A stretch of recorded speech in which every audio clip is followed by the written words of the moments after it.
Bonjour à tous, c'est Jenna Blossoms et on se retrouve, vous le savez, pour le tirage de l'année 2020. Tous les ans, je fais un tirage et cette année, on continue pour voir un peu quelles sont les énergies pour l'année 2020. Je fais 4 cartes à chaque fois pour 4 grandes périodes de l'année. Et cette année, je vous ai mis un petit fond un peu de circonstance. J'ai mis un petit sapin de Noël et j'ai essayé de faire un petit effort sur le fond, ce que d'habitude je ne fais jamais. J'espère que vous avez passé une belle année 2019 ou en tout cas que vous avez grandi, que vous avez traversé les épreuves que vous avez pu rencontrer sur votre chemin avec beaucoup de sagesse, beaucoup de lâcher prise, que vous avez su en tirer ce que la vie avait à vous enseigner, mais aussi que vous avez vécu des magnifiques moments de l'amour, des apprentissages, des concrétisations, des rêves qui se sont manifestés, que vous avez eu aussi de belles expériences parce que dans toutes les années, même s'il y en a toujours des plus belles que d'autres, il y a des choses à prendre et il y a des choses qui ont à apprendre. Alors cette année, on va voir un petit peu ce que collectivement 2020 nous réserve. J'ai déjà commencé à en parler dans les messages que je vous ai partagés, que j'ai canalisés, qui sont dans l'article, un des derniers articles sur mon blog. Vous pouvez aller voir si ça vous intéresse. Et on va voir ce que disent justement les cartes cette année, qui à mon avis devraient être en écho avec ce qu'on a déjà pu ressentir et ce qu'on a déjà pu canaliser comme énergie, comme message, et ce qui est déjà en train de se mettre en place, hein, bien sûr, parce que si nous, on change d'année, psychologiquement, on passe à une autre année, et finalement, il n'y a pas grand-chose de différent entre le 1er janvier et le 31 décembre, simplement que collectivement, on a tous émis cette intention de renouveau, d'ouverture, et du coup, ça crée un égrégore de renouveau, forcément. Pour le jeu de cartes que j'utilise, c'est celui que j'utilise habituellement, qui est Guérir avec les anges de Dorine Virtue et qui du coup est bien parce qu'il est assez...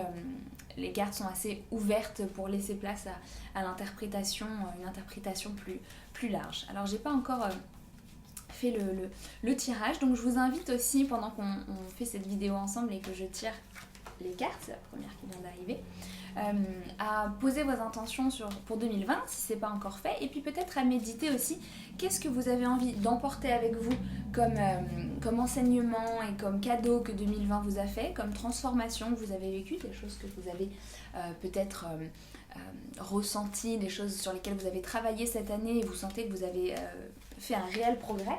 Et puis peut-être qu'est-ce que vous avez envie de laisser derrière vous, des choses qui sont plus alignées avec vous, qui vous correspondent plus. Ça peut être des situations, des personnes, des habitudes, des modes de fonctionnement. Je parle pas de résolution volontairement parce que souvent les résolutions sont simplement des actions qu'on va essayer de faire différemment et ça marche un temps puis ça se termine comme toujours parce que on essaye de changer uniquement sur le plan du faire, sur le plan de l'action. Or, toute vraie transformation, elle émane du plan de l'être, d'un plan qui est plus haut, qui est plus profond, et il faut changer profondément qui on est, notre rapport à nous-mêmes, parfois même notre sensation d'identité et parfois même notre histoire pour pouvoir finalement changer ensuite nos actions. Mais changer les actions uniquement par les actions, c'est beaucoup plus difficile et ça demande une volonté, un effort bien plus important. Alors, voyons voir la première carte de ce tirage, donc qui correspondra à janvier, février, mars. Donc ça va être la première période qui arrive. Et cette période, c'est une période de célébration. C'est une ouverture sur qui on est. Moi, c'est comme ça que je le ressens, une célébration de qui vous êtes.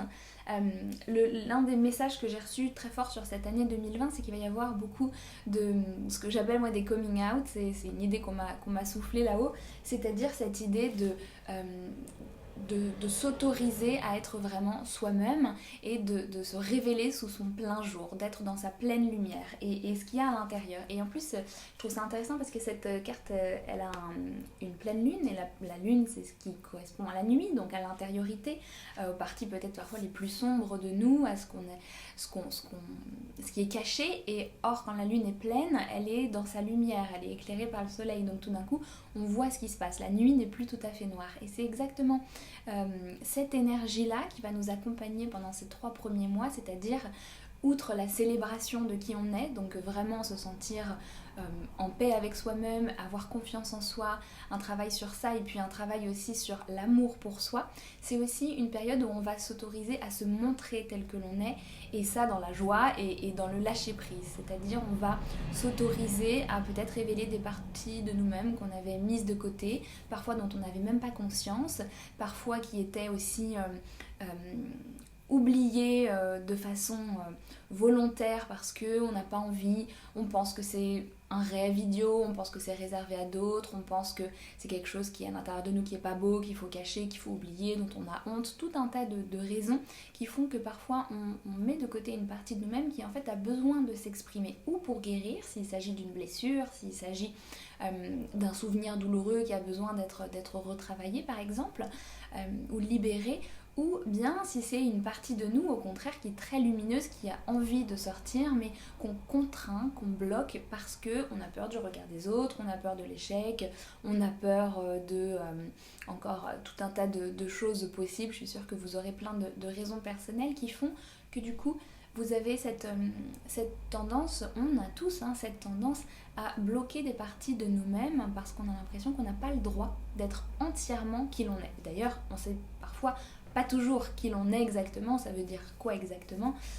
Être soi-même, ça veut simplement dire être dans sa justesse à tout instant. Mais c'est pas se définir dans une case, c'est pas se poser une étiquette ou se confiner dans une identité précise.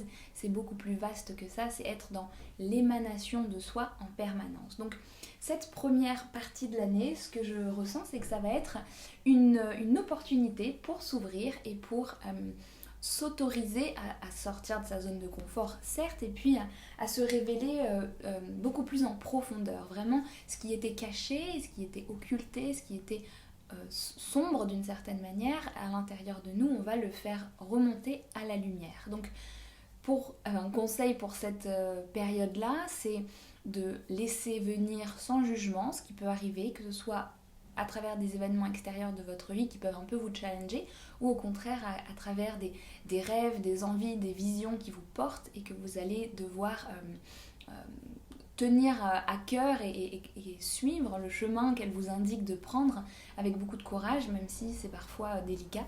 Et rappelez-vous un truc que je dis aussi très souvent, c'est que on n'avance pas quand on n'a plus de peur, mais on avance avec ses peurs, même si elles sont là.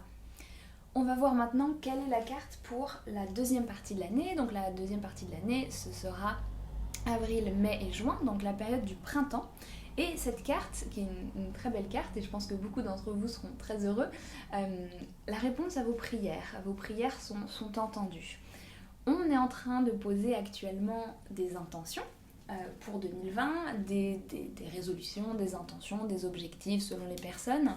Moi je fonctionne plus avec les intentions, c'est-à-dire j'envoie dans l'univers une volonté, une énergie, et je sais que le travail est en train de se faire et que je suis écoutée et que sur mon chemin il y aura les intuitions, les opportunités, les personnes et les actions que je suis amenée à prendre. Donc cette carte, c'est ça qu'elle est en train de nous dire, vos prières sont entendues, c'est-à-dire que en co-création, parce que rappelez-vous qu'il n'y a rien qui se fait uniquement d'un côté, c'est à la fois vous et à la fois la vie, à la fois l'univers qui êtes en co-création pour répondre à vos prières, pour manifester vos intentions. Donc ce que je ressens, c'est que ce sera aussi une période d'action importante, une période de passage à l'acte, où peut-être on sera plus focalisé dans la matière, où on sera plus dans la concrétisation de certaines choses. Je sens qu'il y aura aussi beaucoup de rencontres, de réunions, de projets en co-création. Ça aussi c'est une guidance que j'avais eue. Mais là je le sens assez clairement. On va unir nos forces pour créer le monde de demain, pour manifester nos projets, pour en fait faire descendre dans la matière une vision qui existe encore dans la tête de beaucoup de personnes, qui est similaire, un monde beaucoup plus harmonieux, beaucoup plus serein, qui est déjà en train de se manifester petit à petit à travers les visions, les actions, les projets de certains. Et on va encore franchir une étape. En tout cas, ce sera une période vraiment on unit nos forces en co-création entre nous déjà, et puis avec la vie, avec l'univers, pour passer à l'action et concrétiser. Et puis, sans doute, il y aura aussi énormément d'intentions qui commenceront vraiment à prendre vie, et c'est ce sentiment que vous aurez sans doute qu'on répond à mes prières, parce que vous aurez peut-être des feedbacks sur vos rêves, vos projets, ce que vous essayez de construire, et enfin vous commencerez à voir la concrétisation, le début de la matérialisation de ça, ou peut-être que ça sera carrément complètement fait et réalisé, mais en tout cas ça prendra forme dans la vie de tous les jours, dans la matière, parce que rappelez-vous aussi que tout ce qui prend forme dans la matière existe d'abord sur un plan de l'énergie, sur un plan de la vibration. Et plus on se connecte à cette énergie, à cette vibration, plus on est à même de la manifester dans la matière. Il n'y a rien qui émerge de la matière uniquement à la matière. Il y a toujours cette énergie vitale qui transcende tout, et plus on monte en énergie, plus on se connecte à ce que l'on désire vraiment, avec joie et avec des énergies positives, plus on envoie comme message à la vie: je vais dans cette direction-là, et la vie nous répond en nous mettant les opportunités, les idées, les intuitions, etc. pour que ça se concrétise. Donc vraiment, si ce n'est pas encore fait, je vous invite à avoir peut-être 4 ou 5 belles intentions pour 2020, que ce soit des réalisations concrètes ou également des projets plus intérieurs, personnels, par exemple apprendre à s'aimer, se libérer d'un schéma délétère, ça peut être travailler sur certaines relations, etc. On va maintenant passer à la troisième partie de l'année, qui sera donc juillet, août et septembre, donc la période estivale. Et cette carte, c'est celle de l'acceptation de soi, l'amour pour soi. Et je vous l'avais dit, c'est un des messages qui est au centre de cette année, donc ça ne m'étonne pas du tout que ça arrive à ce moment-là. Et toujours dans cette idée, dans cette dynamique, on est en 2020 prêt pleinement à se donner sa propre place, à être vraiment en alignement avec soi, que c'est fini de dire oui à des choses qui ne résonnent plus, c'est fini de jouer des rôles, c'est fini d'avoir une projection d'une identité qui n'est pas la nôtre, ou de se conformer à ce qu'on attend de nous en permanence.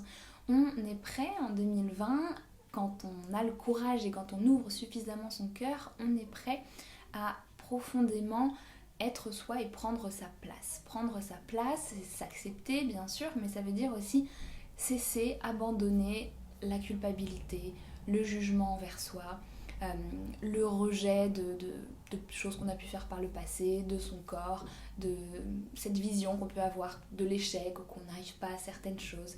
C'est vraiment une forme de tolérance, d'acceptation bien sûr, d'amour pour soi, et aussi j'ai envie de dire, de libération, dans le sens que on respire enfin, on se détend. La tension qu'on met autour de nous est en train de se libérer, de se détendre. Donc j'espère que ça résonne pour vous, cet enseignement-là. Pendant cette troisième partie de l'année, il va être beaucoup plus centré sur votre rapport entre vous et les autres. C'est-à-dire, comment est-ce que vous prenez votre place dans le monde, comment est-ce que vous vivez votre rapport à vous-même, et comment est-ce que vous vous présentez au monde. Et c'est une redéfinition également de votre identité. Je vous en parlais un petit peu au début de la vidéo, au début du tirage, et c'est vraiment ça qui va se passer. Il y a une acceptation de soi dans son entièreté, avec toutes les parties les plus sombres de nous, qui sont pas mauvaises, qui sont pas mal, on n'est pas là pour les juger, mais qui sont en mouvement, qui sont en travail, et qui peut-être nous pèsent, et qui seront amenées à un moment ou à un autre à s'évaporer. Et les parties de nous qui sont beaucoup plus lumineuses, qui sont beaucoup plus paisibles, qui sont beaucoup plus dans le don de soi. Et on va, avec tout ça, avec la complexité de qui on va enfin se détendre un peu et cesser d'être en lutte contre soi-même. Et ça, c'est un grand enseignement, un grand travail qu'on nous amène à faire cette année. Et c'est pour ça aussi, je vous disais, je vous parlais de coming out, de révéler qui on est vraiment, de s'ouvrir à son plein potentiel, et aussi de s'ouvrir à l'amour plus grand, l'amour pour soi bien sûr, mais l'amour pour soi, c'est en fait l'amour pour les autres. C'est-à-dire que on abandonne cette exigence, cette tension, cette profonde culpabilité que l'on a à être soi parfois, tout simplement, pour pouvoir enfin se regarder avec un œil neutre. C'est pas de l'orgueil, ou c'est pas vous savez, on a parfois tendance à confondre la confiance en soi ou l'amour pour soi avec de l'orgueil ou de la prétention. Ce n'est absolument pas le cas, c'est complètement différent. On peut être à la fois dans l'amour pour soi et dans l'humilité, c'est-à-dire voir aussi tout le chemin que l'on a à faire, simplement on n'est plus dans le jugement.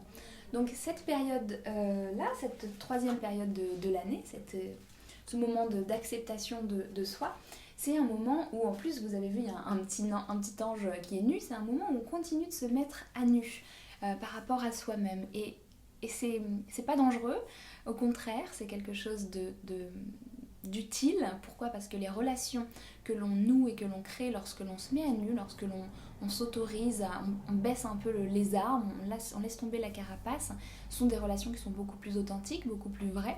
Et en s'autorisant à être vulnérable, on autorise aussi les autres à l'être. On laisse un peu de côté cette exigence que l'on a tous à essayer de montrer la meilleure partie de nous. Et tout ça, c'est énormément dans le contrôle et c'est énormément basé sur ce qu'on croit que les autres veulent voir de nous. Donc à tous ceux qui ont posé comme intention de rencontrer l'amour ou de s'aimer, c'est vraiment cette carte, elle est là pour vous répondre, c'est-à-dire aimez-vous, osez vous mettre à nu, osez vous présenter sous votre véritable jour, dans vos bons comme dans vos mauvais moments, et surtout restez toujours aligné avec ce qui est juste pour vous, avec ce que vous ressentez intérieurement. Vous n'avez pas à aucun moment à vous plier à des attentes ou à vous conformer peut-être à ce que vous croyez que les personnes, les potentiels partenaires, un boss, j'en sais rien, des employeurs pourraient attendre de vous. Ensuite, on arrive à la dernière partie de l'année, donc c'est dans un an, tout juste, la fin de l'année 2020, on entrera là pleinement dans cette nouvelle décennie. Donc ce sera pour les mois de octobre, novembre et décembre. Et cette carte, très belle, c'est vraiment une année à la fois très intérieure et très connectée, très spirituelle, puisqu'on nous parle de guidance divine. Donc on a eu la célébration de soi et l'amour pour soi, l'acceptation de soi, et on a les prières exaucées et la guidance divine. Donc cette année, c'était pas déjà le cas, ce sera véritablement aussi une année d'intuition accrue, une année de connexion. On est en train de monter en énergie collectivement, on est en train aussi de réduire la frontière entre le monde spirituel et notre monde très concret et matériel. On est en train de voir l'impact de nos pensées, la puissance de la méditation, comment le travail intérieur peut changer notre rapport à la vie, peut guérir des blessures physiques, des maladies, etc. Donc on est en train collectivement, en tant qu'humanité, de voir la puissance du monde intérieur, la puissance de ce qui était jusqu'à présent invisible, c'est-à-dire nos pensées, notre état intérieur, par exemple la fréquence de notre cerveau, toutes ces choses-là, on est en train de voir à quel point ça a un impact sur notre monde physique et matériel. Donc bon, vous allez me dire, avec la science, ça fait un petit moment qu'on est déjà dans ce travail de l'invisible, mais cette fois-ci, on passe à un cap un peu supérieur qui est le cap de cet invisible spirituel, c'est-à-dire plus en plus de gens sont en train de s'ouvrir à la méditation, c'était un pas, le développement personnel, et puis là maintenant on passe à peut-être que j'ai un ange gardien, et peut-être qu'effectivement il y a des guides spirituels, et que les gens qui meurent sont peut-être pas complètement morts, et puis on commence à se reconnecter avec cette idée d'un au-delà, cette idée aussi d'un monde spirituel plus grand, de reprendre contact avec notre spiritualité ancienne, enfouie à l'intérieur de nous, mais ça en tant qu'humanité. Si vous êtes là, je suis sûre que vous avez déjà fait un grand chemin spirituel personnel, mais cette dernière partie de l'année, elle vous invitera aussi à être aligné avec vous-même. Ça, vous l'aurez déjà travaillé avant, mais là, vous serez poussé par une intuition très très forte. Une intuition, ça peut paraître parfois, quand on le dit, quelque chose de petit, une petite idée comme ça. Non, ça peut être un appel intérieur très fort qui est simplement votre âme, votre guide, votre ange, peu importe, en train de vous envoyer un message très fort pour prendre un chemin, prendre une direction, travailler sur un pan de vous, faire un choix peut-être délicat et avancer tout simplement. Le but, c'est quand même d'évoluer et d'être toujours dans cet amour et dans cette connexion aux autres et au tout de plus en plus grande, de plus en plus importante. Donc ces 3 derniers mois seront vraiment dédiés à cet appel que vous allez ressentir de plus en plus fort, et c'est comme si ce qu'on me montre là aussi, c'est qu'il y a un alignement, on me fait un genre d'image comme ça entre nous, notre volonté personnelle, ce qu'on croit bien faire, nos tentatives, nos actions, etc., nos projets, et ce qu'on pense être notre guidance spirituelle ou notre vraie guidance spirituelle. C'est comme si les deux choses allaient s'aligner comme ça, c'est-à-dire nos désirs s'alignent avec ceux du divin, avec ceux de la vie pour nous. C'est pas quelque chose de séparé, c'est pas mes désirs versus ceux de la vie, c'est-à-dire que c'est la même chose. Les désirs les plus beaux et les plus satisfaisants sont en fait ceux qui nous sont guidés par notre âme et par notre équipe de lumière là-haut, par le plan divin qui nous aide chaque jour à révéler la meilleure partie de nous-mêmes et à avancer sur ce chemin avec le plus de fluidité possible. Donc c'est véritablement ça qui va se passer dans cette dernière année. Peut-être aussi, je ne sais pas si vous vous rappelez, mais en 2019, on a pas mal lâché prise sur beaucoup de choses. Et ce lâcher prise, il continue, il sera toujours là. On me parlait, moi notamment dans le message que j'avais canalisé, de faire le vide. Et c'est toujours cette idée que pour faire le vide, il faut savoir être dans le non-jugement. Il faut savoir être en paix avec le fait que vous savez, en fait l'ego il attrape les choses, il saisit au vol et il juge, il analyse, il mentalise, il rationalise, il catégorise, ok.